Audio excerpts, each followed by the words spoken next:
তো গাইস, আগের ভিডিওয় বলেছিলাম আমরা চলে গেছিলাম দীঘার একটা নতুন অ্যাট্রাকশন কাজু বাগানে। কিন্তু কাজু বাগানে কাজুর সন্ধান না পাওয়ায় আমরা হয়ে গেছিলাম ভীষণভাবে হতাশ। তাই ওখানে দাঁড়িয়ে ঠিক করে নিয়েছিলাম আমরা নেক্সট যাব কোনো অফবিট জায়গায়। আর ওখান থেকে ছেড়ে বেরিয়ে পড়েছিলাম অটো আল্ট্রা প্রো ম্যাক্সটাকে নিয়ে। আর পৌঁছে গেছিলাম আমরা উদয়পুর বিচ সাইডে। আর এর সাথে দাদাও শুরু হয়ে গেছিল বিভিন্ন রকমের ব্লগের ক্লিপ নেওয়ার জন্য। তারপরে এই সিঁড়ি ধরে একটু এগিয়ে যেতেই আমরা পেয়ে গিয়েছিলাম আমাদের উদয়পুর সি বিচের সুন্দর ভিউটা। আর এই জায়গাটি আমার কাছে স্পেশাল হওয়ার একটাই কারণ, সেটি হলো জায়গাটা ছিল সবুজে ঘেরা। আর এখানকার সি বিচের ভিউটা ছিল খুবই সুন্দর এবং ফাঁকা, যেটা দীঘায় পাওয়া খুবই রেয়ার। তার থেকে মন কাড়া জিনিস ছিল এখানকার এই ওয়াচ টাওয়ারটি, যেটা থেকে আমি এখন ভিডিওটা বানাচ্ছি। আর এই ওয়াচ টাওয়ারটা থেকে নিউ দীঘা বিচটা খুবই সুন্দর দেখা যায়। সকালে এই সুন্দর ফাঁকা বিচটা এনজয় করে সন্ধ্যেবেলায় পৌঁছে গেছিলাম দুধসাগর। বর্তমানে দীঘার মেন অ্যাট্রাকশন হয়ে দাঁড়িয়েছে এই দুধসাগর পার্ক।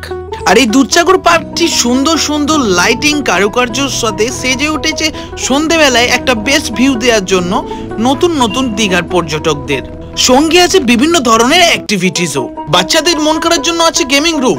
সঙ্গে আছে এই ধরনের টার্কিশ আইসক্রিম শপ, যেগুলো প্রত্যেক নিয়ত পর্যটকদের মন জুগিয়ে যাচ্ছে তাদের কারুকার্যের সাথে। দীঘার মতন একটা সুন্দর জায়গায় সন্ধ্যাটা একটু স্পেশাল করার জন্য ছিল আমাদের কাছে চিংড়ি মাছ ভাজা, যেটা ছিল খুবই টেস্টি। তারপর খাওয়া দাওয়া মিটিয়ে চলে এসেছিলাম দীঘা স্টেশনে, কারণ টাইম হয়ে গেছিল আমাদের বাড়ি ফেরার। আর এই টাইমটা হলো দীঘা ঘুরতে আসা প্রত্যেকটি মানুষের জন্য খুবই কষ্টকর, কারণ এই টাইমটা মন মোটেও ভালো থাকে না। আর দীঘা স্টেশন থেকে জগন্নাথ ধাম মন্দিরটা লাগে খুবই সুন্দর। তারপরে ফাইনালি 7:30টার ট্রেন 9:30টায় ঢুকে আমাদের উদ্ধার করে দিয়েছে। তার কিছুক্ষণ পরে ছেড়ে দিয়েছিল আমাদের কান্দারি এক্সপ্রেস এবং দীঘাকে টাটা করে বেরিয়ে পড়েছিলাম আমরা বাড়ির উদ্দেশ্যে। তো গাইস, ফাইনালি আমার দীঘা ভ্রমণের গল্পটি ফুরলো আর নোটে গাছটি মুড়লো। আর আমার ট্যুর ব্লগটা তোমাদের কেমন লেগেছে কমেন্ট সেকশনে অবশ্যই জানিও। আর বেশি বেশি করে এই ধরনের ভিডিও পাওয়ার জন্য আমাকে ফলো করে নিও।